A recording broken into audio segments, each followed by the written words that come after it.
Welcome to this 10-minute whiteboard overview of my sales playbook. This is the sales approach I take that encompasses routines and strategies I've gathered from training and experience over the past 10 years. The most important thing in sales is setting your sales goal. To sell well, we need to understand how the customers buy. And there are two things they are particularly interested in. The first is, can we add value to the business? And the second is, can we technically achieve this? The buying process is a journey of the buyer becoming more aware of the value that can be created in the process and how that can be technically achieved, all while limiting risk. Before the buyer knows the value that could be created by buying, they are in the status quo, where they are happy with the present situation and have no desire to change. A customer who calls us and says, "I like you guys and would like more information," they are already out of the status quo and in the buying process. For prospects who are not yet ready to buy and are in the status quo, we need to help them to see that there is an opportunity to create value, and this is the kickstart for the buying process.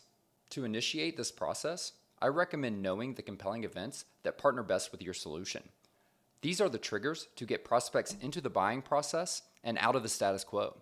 A few examples of these: expansion, merger and acquisitions, digital transformation, renewal of contracts, things of that nature. These can be pitched to the prospect by preparing for a call with a great call planner.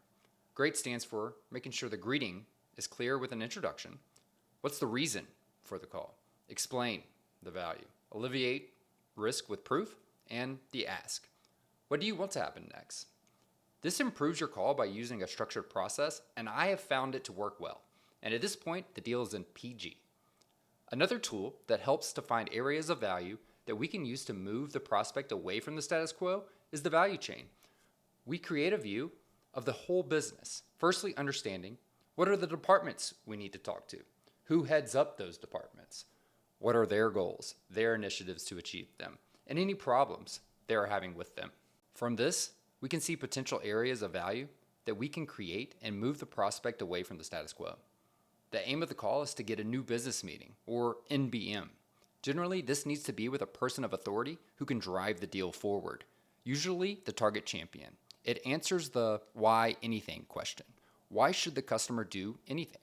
Once you've got a new business meeting using compelling events, great call planner, and the value chain, you need to undertake some discovery calls to understand their business. In these discovery calls, you can use the SPIN questioning framework, the situation and the problems you'll be able to find on the value chain. It's the implication questions that are really powerful because you use these to get the customer to say, "I need to do something about this." This is called implicit need, which is achieved after asking implication questions to a minimum of 3 layers deep, like peeling an onion.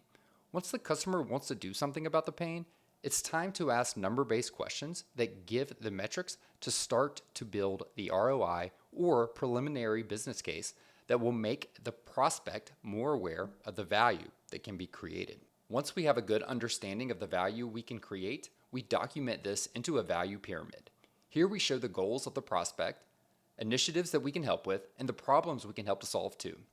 Then we move to the minimum required capabilities, or MRCs, that they would need to sell these challenges in a vendor-neutral way. We can use the value framework to echo back to the customer. It's a talk track that is in tune with the customer's buying process. The first step is to describe the before situation that you found from the value chain. Then, describe the negative consequences of this from the problem questions you asked in discovery. Move to the after scenario and the positive business outcomes from the number questions that you asked. Then, use the minimum required capabilities to create a specification that will solve the prospect's problems and achieve the positive business outcomes. After all this, we can finally talk about what you're selling, describing how we do it better, and providing proof that we can do so.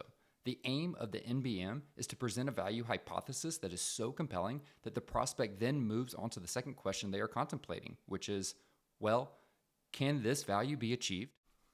This we call scope, where we start the process of becoming more aware about our solution's technical capability to meet the prospect's needs. We do this by holding a technical deep dive, or TDD, which is one or more prepared workshops demonstrating how your solution addresses the customer pain and required capabilities while continuing to do discovery of their current state. The opportunity can now be classified as a visual opportunity, or VO. The combined aim of the MBM and TDD is to start building an alliance of stakeholders in the business who are behind your solution. We track these on the stakeholder map. measuring their alignment behind us and the power in the decision process. We want to build a coalition of people in the top right. The most important of these are the champion and the economic buyer. The champion is the person with EB access, power, influence, and credibility to sell on your behalf. The economic buyer is the person who can sign the contract and the person who has the ability to say no. After the TDD, a go-no-go meeting should be held with the champion and economic buyer. The intention is to ask the EB to sponsor you through the remainder of their buying process. Remember, there's two things the customer's interested in: value and technical capability. And at this stage, they are not fully aware of either. Let's call this V1 and T1. After the go-no-go meeting, we're going to complete their awareness in value and technology with the business case and technical validation event. The reason we seek EB sponsorship is because this is a significant investment by us, and we need a mutual agreement that if we can satisfy the business case and can validate this technically, they will choose us. Failing to get an EB sponsorship is a red flag and losing the deal. When we talk to the EB at the go-no-go meeting, we need to use it as an opportunity to understand the decision process, because this will be a map of how we close the deal. After the go-no-go meeting, we continue the journey of becoming value aware by going deeper into the value created in the business case. Let's call this V2. Then we continue the journey of becoming technically aware with the TVE, a technical validation event. This validates technical use cases with stakeholders to meet the minimum required capabilities that deliver the value for the BVA. Let's call this T2. We're aiming to negotiate a successful close to the deal. But for this to happen, we need to know how the customer is measuring success, how they're making their decision. Of course, there are a number of people affected by a SaaS purchase, and typically 8 to 10 people will be consulted on their requirements, and these align into a set of decision criteria. To win the deal, we should align these decision criteria with your product using the minimum required capabilities so that we can beat the competition. Failure to be involved in the formulation of the decision criteria means there's no good answer to the why us question. This is what happens when you lose to competitors. To test if we're going to land the deal, we have two essential questions to satisfy: the why now and the why us. To see if we got the why now, we look at the value created in the business case and the decision process. Regarding the why us, we look at the decision criteria to see if we satisfied them and scored better than the competition. Then we look to the stakeholder map to see if we built a powerful enough coalition behind our solution. This fits perfectly into the MEDDIC qualification tool, if that's something you use. The customer goes through the buying process to achieve results. If we win the deal, we can move into value realization to check that we are delivering the value that we anticipated in the value hypothesis at the start, and we're delivering those results that the customer wants. It's been a journey of becoming increasingly aware of the value until now we can finally prove it.